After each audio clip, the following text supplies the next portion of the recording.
ഇല്ലാത്ത നേരത്തേക്ക് ഓൺലൈനിലും കൊടുന്നു കൊടുക്കും. എന്നിട്ട് കാണൂല. നമ്മള് വല്ല പരിപാടിക്കും പോകുമ്പോഴേക്കാ ഇവര് പുറത്തിറങ്ങുമ്പോ നമ്മളെ തന്നെ അന്തം പൂടാ.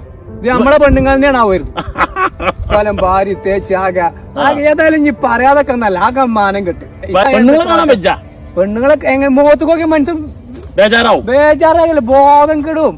കാരണം ആ കോലം ചൊറുക്കുള്ള ഒരു പെണ്ണല്ലേ, നിങ്ങൾക്ക് അറിയാലോ. നിങ്ങൾ എന്നെ പറഞ്ഞിട്ടില്ലേനോ? അത് ശരിയാ, ഞാൻ എല്ലാവരോടും പറഞ്ഞിട്ടുണ്ട്. എനിക്ക് ഒത്ത പെണ്ണല്ല. അന്നേ ഞങ്ങൾ പിരാഗിക്കും, ചൊറപ്പാണ്. ഇനിയിപ്പോ ഇന്റെ പിരാക്കൊണ്ടപ്പോ അങ്ങനെ അറിയാം. അതന്നെയാണ്. അപ്പൊ ഓര് കാട്ടിക്കൂട്ടുന്ന പരിപാടിക്കൊന്നല്ല. നിങ്ങൾ പിരാഗി കാണുന്ന കാട്ടിയാൽ നിങ്ങൾ പിരാക്കി തന്നെയാണത്. ചങ്ങായിയെ ഇപ്പത്തെ കുട്ടികളൊക്കെ എന്താ അറിയോ, ഡോക്ടറെ കാണണ്ട, നമുക്ക് യൂട്യൂബിൽ തന്നെ അടിച്ചു നോക്ക. യൂട്യൂബില് ഇപ്പൊ തിന്നണെങ്കിലും യൂട്യൂബില്, എന്തിനെങ്കിലും യൂട്യൂബില് ഓര് പറയണ മാതിരിയാണ് ഇപ്പൊ യൂട്യൂബിൽ നടക്കുന്നത്. ഇവിടെ കുറെ പഠിച്ചു വിദ്യാഭ്യാസം നടത്തിയ ആർക്ക് ഡോക്ടർമാരൊക്കെ പറയാം നിങ്ങൾ പൊയ്ക്കോളിയും, ഞങ്ങൾ യൂട്യൂബിൽ പോയിക്കോളാം, തലവേദന